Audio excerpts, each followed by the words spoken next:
Assalomu alaykum. Farg'ona viloyati Rishton tumani hokimligi va hokimi Bahodir aka Xoliqov. Avvalambor men shularni sizga iltimos qilib qolaman.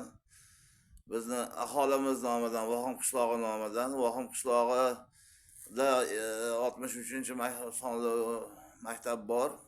Shu maktabimizning ahvoli juda ham og'ir. Bizda aholimiz farzandlari 63-maktabda o'qiydi. Mana yoz keldi, Xudoga shukr, mana bahor, issiq kunlar boshlandi. Shu qishgacha shu 63-maktab oynalarini, deraza eshik romlarini bir yangilab, bir ta'mirlab bersa, juda ham holi og'ir. Juda ham og'ir holda. U juda ham eski, shu men bilishim bo'yicha 2004-yil shu qishlog'imiz o'zi homiyligida, qishlog'imiz o'zi hashar yo'li bilan shuni bir ta'mirlab anaqa qilingan, remont qilingan, ta'mirlangan. 1984-yilmi bu binolar qurilgan. O'sha Soyuz davrida, sobiq Soyuz davrida qurilgancha 2004-yil mahalliy hashar yo'li bilan tiklangan. Ana endi shuni bir ko'rsangizda xulosa qilib bir fikrlab kerakli mas'ullar tashkilotlarga yuborib, haqiqatan bir ta'mirga juda ham muhtoj. Siz doim mana shu tumanda nimaiki bo'lsa yordam qilgansiz, shu maktabga ham bir yordam qiling. Juda ham qishda bolajonlarimiz sovqotadi.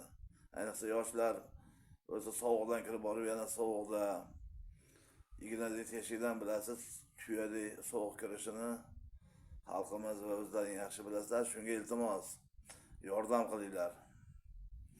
Mana marhamat, ko'rasiz.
o'ylaymizki, Xudo xohlasa bunga moliyalashtirib, Xudo xohlasa yordam qilasiz degan umiddamiz. Ana shu bolajonlarni zavq shavq bilan o'ynab, siqilib o'qishlariga yordam qilasiz degan umiddamiz va shuni moliyalashtirib, shuni dasturga kirgizib, shuni bir yil qilib bering yozgi kunida. Sizdan iltimos qilib qolamiz va albatta rahmatlar aytamiz. Xudo xohlasa mana shu kungacha barcha maktab muassasalarga, boshqalarga yordam qilyapsiz. O'ylaymizki, bizni chekka qishlog'imiz ham bir gullab yashnaydi va Xudo xohlasa duolar qilamiz. Shunga yordam qiling. Iltimos, salomat bo'ling.